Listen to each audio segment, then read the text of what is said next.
Je vous salue. Je suis une femme d'une quarantaine d'années, résidant en Louisiane. Je suis la fille aînée d'une famille financièrement défavorisée.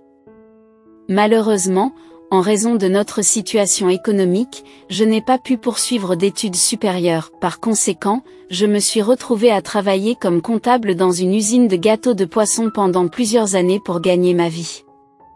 Malgré mes efforts, il était difficile d'économiser de l'argent car je devais subvenir aux besoins de ma famille. Malheureusement, mon père est décédé prématurément, me laissant la responsabilité du bien-être de mes frères et sœurs.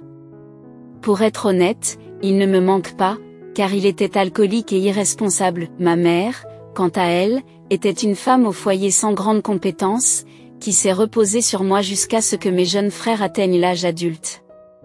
Sans crédit et avec des ressources limitées, j'ai assumé la majeure partie de la charge financière de notre famille. Néanmoins, mon frère cadet, qui avait un peu moins d'âge que moi, possédait une intelligence remarquable et a été accepté à l'université. J'ai donc financé ses frais de scolarité pendant 4 ans. Heureusement, il a également travaillé tout en étudiant, ce qui a permis d'alléger la charge financière. Bien que j'aie une vingtaine d'années, je ne pouvais pas m'offrir un luxe élémentaire comme un hamburger, étant donné mes finances serrées. S'habiller comme mes amis n'était qu'un rêve lointain. Heureusement, mes jeunes frères ont mûri tôt et ont commencé à travailler, ce qui a considérablement allégé mes responsabilités. Lorsque j'ai eu 27 ans, j'ai entendu l'adage suivant: on est ce que l'on fait de manière répétée. Comme je n'avais jamais pris l'habitude de faire des dépenses personnelles, j'ai eu du mal à comprendre comment dépenser de l'argent pour moi une fois que je n'aurais plus à m'occuper des autres. Finalement, j'ai trouvé le courage de me rendre dans un salon de beauté et de m'offrir une coiffure permanente. Auparavant, la seule option abordable était une simple coupe de cheveux lors de mes rares visites. J'avais l'habitude de tailler moi-même ma frange à la maison. Cependant, après avoir subi une permanente et regardé mon reflet dans le miroir, j'ai été ravie du changement. C'est alors que j'ai réalisé que mon nouveau rêve était de devenir coiffeuse professionnelle. Poursuivre dans cette voie me permettrait de profiter des permanentes sans dépenser d'argent. J'ai donc commencé à travailler en semaine tout en suivant des cours d'esthétique le week-end, pour finalement obtenir ma licence d'esthéticienne. Pour être honnête, l'épuisement physique était écrasant, mais dès que j'ai eu ma licence, j'ai eu l'impression de m'élever dans le ciel. Afin d'acquérir de l'expérience et d'asseoir ma carrière, j'ai commencé à travailler dans un salon de beauté de taille moyenne. Il est intéressant de noter que mon premier client pour une coupe de cheveux était mon mari. Naturellement, j'étais très nerveuse et j'ai malheureusement mal géré sa coiffure. J'ai involontairement laissé une coupe inégale, ressemblant à un petit trou circulaire dans son cuir chevelu. Naturellement, je m'attendais à sa colère et, au pire, à la possibilité de perdre mon emploi.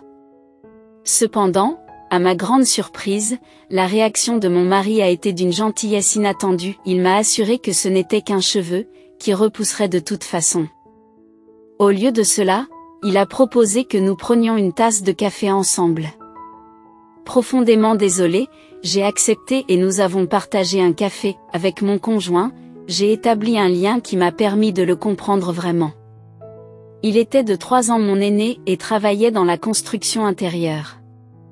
Il avait un sens de l'humour étonnant qui me faisait rire sans cesse. J'avais l'impression de le connaître depuis longtemps. Il m'a avoué que, malgré le manque d'argent, il était toujours resté sincère, car il était trop préoccupé par son gagne-pain pour chercher à nouer des relations. Mon mari ressemblait à mon premier amour, et c'est ainsi que notre relation amoureuse a commencé. Au bout de 3 ans, nous nous sommes mariés avec l'argent que nous avions économisé. J'ai ouvert un petit salon de beauté dans notre quartier et mon mari s'est gracieusement occupé des travaux d'intérieur, ce qui nous a permis d'économiser une somme substantielle. Cela m'a permis de me sentir encore plus liée à l'entreprise. La famille de mon mari, tout comme la mienne, n'est pas issue d'un milieu prospère. Nos parents étaient tous deux agriculteurs dans des zones rurales et n'étaient pas en mesure de nous apporter un soutien financier. C'est pourquoi mon mari et moi avons travaillé avec assiduité, même le dimanche lorsque les autres se reposaient. Grâce à nos efforts combinés, nous avons finalement réussi à acheter un modeste et ancien appartement en copropriété avec l'aide d'un prêt. Au bout de 5 ans, nous avons pu échapper à l'enfermement d'une location en sous-sol et acquérir notre propre maison, bien que modeste. C'était un sentiment exaltant. Avec un foyer stable, nous avons commencé à envisager d'avoir un enfant, mais sans projet précis. Cependant, un jour, ma belle-mère m'a contacté, me révélant qu'elle avait co-signé un prêt bancaire pour son cousin et qu'elle était maintenant confrontée à la perte imminente de sa propre maison. Avec regret, elle m'a expliqué que nous étions son seul espoir d'obtenir de l'aide. Elle nous a supplié, reconnaissant que nous n'avions pas les moyens de l'aider, alors que nous l'avions généreusement soutenue par le passé. À contre-séure, j'ai accepté de l'aider une fois de plus. J'avais évité de m'impliquer dans ces questions. Mais ma belle-mère avait à plusieurs reprises profité de notre situation financière pour des occasions telles que les mariages des frères et sœurs de mon mari et divers événements familiaux. Elle était consciente de notre budget serré mais le justifiait toujours en soulignant que nous n'avions pas de dépenses supplémentaires dues à l'absence d'enfants. Elle a promis de ne pas nous demander d'aide si nous avions des enfants et m'a demandé de ne pas informer mon mari de sa demande. Cette demande a touché une corde sensible en moi, car au fond de moi, je me sentais coupable de ne pas pouvoir avoir d'enfants. J'ai fini par céder et j'ai accepté de résoudre la crise financière de ma belle-mère.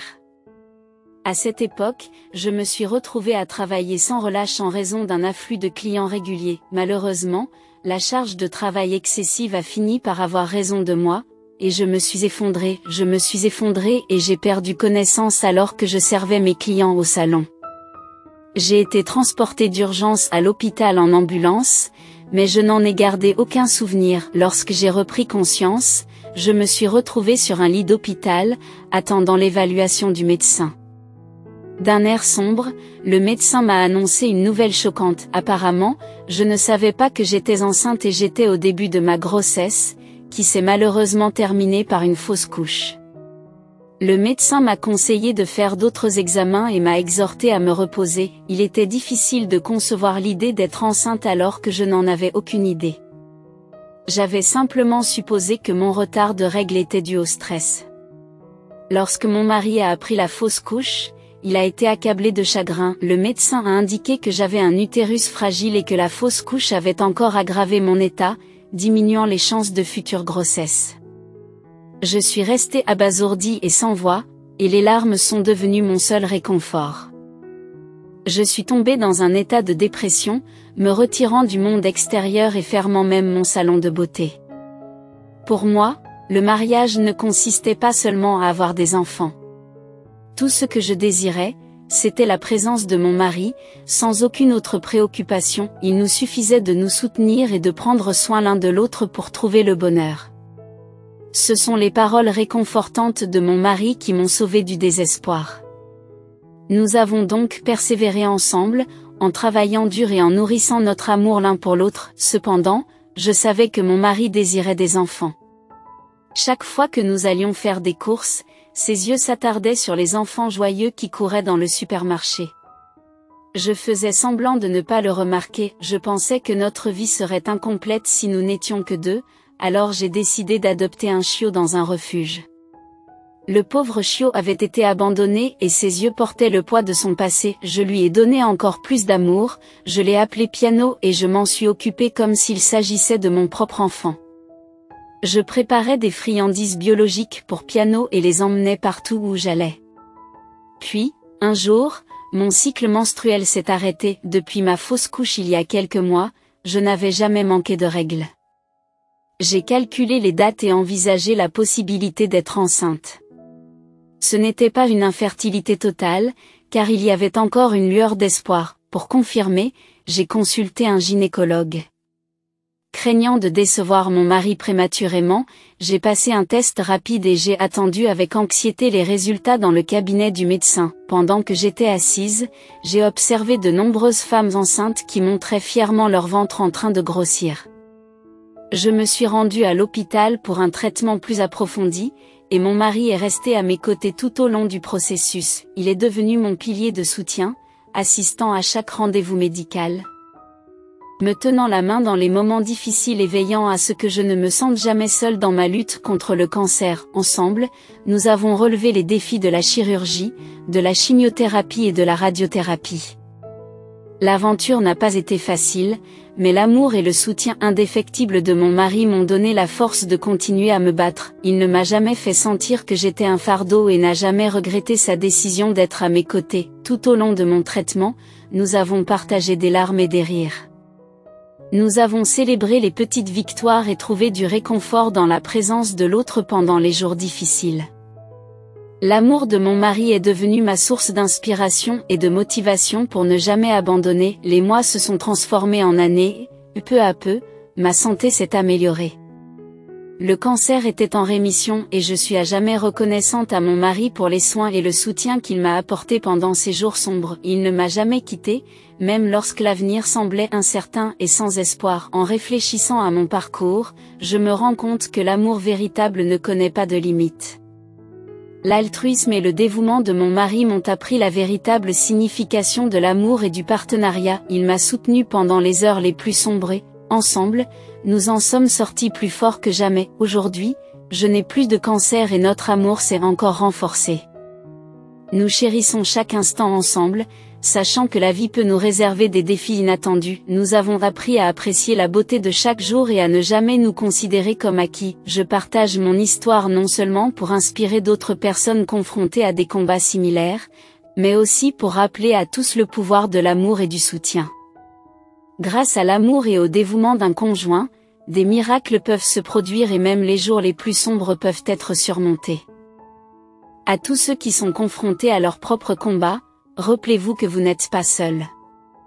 Appuyez-vous sur l'amour et le soutien de vos proches, ensemble, vous pourrez relever tous les défis qui se présenteront à vous. Mon mari avait l'habitude de me rendre visite à l'hôpital tous les jours, mais ces visites se sont progressivement espacées. Cependant, lorsqu'il venait, il était incroyablement gentil et attentionné à mon égard. Il s'efforçait de prendre des nouvelles des autres patients présents dans la chambre et leur apportait même de la nourriture et des boissons. J'ai souvent fait part à mon amie, qui venait me rendre visite, du dévouement de mon mari. C'est alors que mon amie s'est inquiétée, suggérant que mon mari avait peut-être une liaison. Elle m'a dit, « Je sais que ton mari n'est pas comme ça, mais de nos jours, beaucoup d'hommes sont infidèles. » Bien que j'ai assuré à mon amie que mon mari ne ferait jamais une telle chose, ces paroles m'ont fait remettre en question son comportement. C'est moi qui avais initialement encouragé mon mari à trouver quelqu'un d'autre, mais je ne m'attendais pas à ce que cela se produise si rapidement. Un jour, j'ai demandé à mon mari s'il était occupé ces derniers temps. Il m'a répondu qu'il avait beaucoup de travail et qu'il avait rejoint un groupe de randonneurs pour rester en bonne santé. Il m'a même dit qu'il voulait être en bonne forme pour s'occuper de moi. Lorsque j'en ai parlé à mon amie de passage, elle a immédiatement conclu que mon mari avait une liaison. Elle m'a dit, « C'est vraiment une liaison.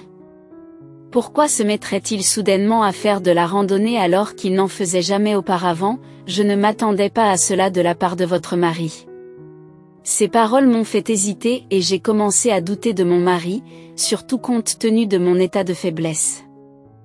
Elle m'a également mise en garde contre l'injustice potentielle s'il m'arrivait quelque chose et que l'argent de l'assurance revenait à l'autre femme. Curieusement, sa déclaration m'a soulagée, comme si c'était une bonne chose pour lui d'avoir quelqu'un d'autre. Je ne suis qu'un être humain, après tout, et je ne pouvais pas nier que je me sentais blessée. Après le départ de mon ami, je me suis mise à réfléchir au genre de femme que mon mari pouvait fréquenter. C'est ironique, mais je souhaitais en fait qu'il ait trouvé quelqu'un de sain qui puisse lui donner un enfant. Le fait d'être resté longtemps à l'hôpital, entouré de malades, me donnait l'impression d'étouffer et d'être coincée. J'ai donc demandé à mon médecin l'autorisation de faire une courte pause et de passer quelques jours à la maison avec mon mari. Pendant cette période, j'ai sincèrement essayé de le convaincre de trouver le bonheur avec quelqu'un d'autre. Cependant, sa réaction m'a transpercé le cœur, car il m'a demandé de ne pas parler de ces choses, car elles le blessaient profondément. Je suis restée sans voix et j'ai pensé qu'il valait mieux que mon mari ne connaisse pas mes véritables pensées. Lorsque je suis finalement rentrée à la maison après ma pause, mon mari m'a accueillie avec bonheur, disant qu'il se sentait enfin de nouveau chez lui. Il s'est occupé de la cuisine, préparant des repas nutritifs adaptés à la lutte contre le cancer. Malgré tout, j'ai exprimé ma gratitude, mais j'étais aussi un peu triste, car c'était la veille de mon retour à l'hôpital. Néanmoins, lorsque mon mari a évoqué son projet de partir en randonnée avec son groupe de marcheurs, j'ai décidé de le suivre secrètement. Mon intention n'était pas de porter un jugement sur sa liaison, mais plutôt d'éprouver de la curiosité pour cette femme, puisque c'est elle qui allait vivre avec lui. Tout ce que je voulais, c'était voir de mes propres yeux mon mari s'habiller en tenue de randonnée, avec son sac à dos rempli de tout ce qu'il avait préparé. Je l'ai donc suivi discrètement. Mon mari est monté dans le métro et a parcouru une bonne distance. Il a fini par descendre à une station connue pour ses sources d'eau curative et l'air frais des montagnes. Comme il l'avait dit, c'est là qu'il semblait avoir rendez-vous avec son groupe de randonneurs. À l'entrée de la montagne, mon mari a salué chaleureusement une femme. Bien que je n'ai pas pu entendre leur conversation, ils semblaient partager une forte camaraderie. La femme semblait avoir à peu près mon âge et, au premier coup d'œil, il était évident qu'il s'agissait de la femme qu'il avait vue. Contrairement à moi, elle avait l'air dynamique et en bonne santé, et dégageait une impression de chaleur. Je m'étais inquiétée de ce qui pourrait se passer si mon mari rencontrait une femme singulière, et je me suis donc sentie soulagée lorsque j'ai réussi à prendre discrètement une photo d'eux sur mon téléphone. Sans attendre, je suis retournée directement à l'hôpital. Quelques jours plus tard, lorsque mon mari s'est rendu à l'hôpital, je lui ai montré la photo que j'avais prise ce jour-là. « Chérie, je sais tout, alors ce n'est pas la peine de me le cacher. Je voulais que tu trouves quelqu'un de bien, et elle semble être une femme bien. Ne continue pas à nous rencontrer en cachette, et tu pourras vivre ta vie avec elle. » Je l'ai rassuré, en essayant de lui faire comprendre que mes intentions n'étaient pas celles qu'il pouvait supposer. Cependant, mon mari s'est mis en colère et est parti en trombe après avoir déclaré « Pourquoi m'as-tu suivi alors que tu devrais te concentrer sur ton traitement à l'hôpital ? Et si tu t'écroules à nouveau ?» Après cela, mon mari a cessé de se rendre à l'hôpital pendant un certain temps. J'ai ressenti de la tristesse, mais au fond de moi, je pensais que c'était la bonne façon d'en finir. Quelques jours plus tard, un homme m'a appelé, affirmant qu'il voulait parler à mon mari. Par curiosité, je me suis enquise de son identité et de la raison pour laquelle il cherchait mon mari. Il s'est présenté comme un entrepreneur chargé d'un projet de construction. Apparemment, mon mari l'avait mandaté, mais il n'avait pas réussi à le joindre et avait donc appelé le numéro figurant sur notre page d'accueil. J'étais perplexe quant au fait qu'il y avait des travaux de construction au milieu de tout cela. Mon mari avait cessé de travailler sur le chantier après s'être gravement blessé au genou. Aujourd'hui encore, il se plaint de douleurs au genou lorsqu'il pleut. J'ai demandé au grand bâtisseur de ne pas révéler cette information à mon mari et j'ai obtenu l'adresse du chantier. À ma grande surprise, il s'est avéré qu'il s'agissait de la même zone que celle où mon mari avait fait une randonnée. À cet instant, le souvenir de la femme que j'avais vue m'est revenu en mémoire. Dans la journée, j'ai réalisé que mon mari devait habiter près de l'endroit où nous nous trouvions. Déterminé à le rencontrer, lui et la femme, j'ai décidé de quitter l'hôpital immédiatement et de héler un taxi pour me rendre à leur adresse. Alors que nous approchions de la maison, qui semblait être située au milieu d'une montagne, le temps a commencé à se dégrader. Le chauffeur de taxi a exprimé son mécontentement, se demandant pourquoi je m'aventurais dans cette vallée montagneuse dans des conditions aussi défavorables. En levant les yeux vers le ciel sombre et nuageux, je n'ai pas pu m'empêcher de faire un parallèle entre la pluie imminente et la morosité de ma propre vie. En sortant du taxi et en observant les environs, j'ai remarqué une petite cabane. Étrangement, je ne voyais ni mon mari ni la femme. Soudain, un rire de femme a rompu le silence. En suivant le son, je me suis dirigée prudemment vers la cabane, craignant de salir mes vêtements. Bien que je me sois préparée mentalement, le rire de la femme ne m'a pas apporté la satisfaction que j'attendais. Derrière la cabane, j'ai trouvé mon mari vêtu de sa tenue de chantier, travaillant assidûment avec des briques. À ses côtés se trouvait la femme que j'avais vue plus tôt, accompagnée d'un homme qui s'amusait à l'asperger d'eau boueuse. Bien que j'aie été déconcertée par cette scène singulière, il est devenu évident que mon mari travaillait, transpirant abondamment. La situation qui se déroulait sous mes yeux me laissait perplexe. Lorsque les trois ont détecté ma présence, ils se sont immédiatement approchés de moi. C'est alors que la pluie s'est mise à tomber. Mon mari, lâchant les briques qu'il tenait, s'est précipité vers moi, stupéfait, accablé. Je me suis soudain senti étourdi et je me suis effondré sur le sol. Mon mari, d'un air bienveillant, m'a soutenu et m'a conduite dans la cabane. Il s'est rapidement excusé, regrettant de ne pas m'avoir fait part de ses intentions plus tôt. Il avait construit cette cabane pour me faire un cadeau d'anniversaire et voulait me faire une surprise une fois qu'elle serait terminée. J'ai appris que mon mari avait rassemblé divers matériaux naturels connus pour leurs propriétés curatives, dans l'intention de créer un sanctuaire où je pourrais récupérer après mon opération. Sous le coup de l'émotion, je n'ai pu m'empêcher de fondre en larmes. La femme, que j'avais soupçonnée à tort d'être l'amante de mon mari, m'a pris les mains et m'a réconfortée. Elle m'a révélé qu'elle aussi avait lutté contre le cancer dans le passé et qu'elle avait fini par en triompher. L'homme à côté d'elle était son mari. Tous deux comprenaient ma situation et avaient contribué à la construction de la cabane. Elle a partagé son propre parcours de guérison, expliquant comment le fait de vivre dans une cabane en terre avait contribué à sa guérison.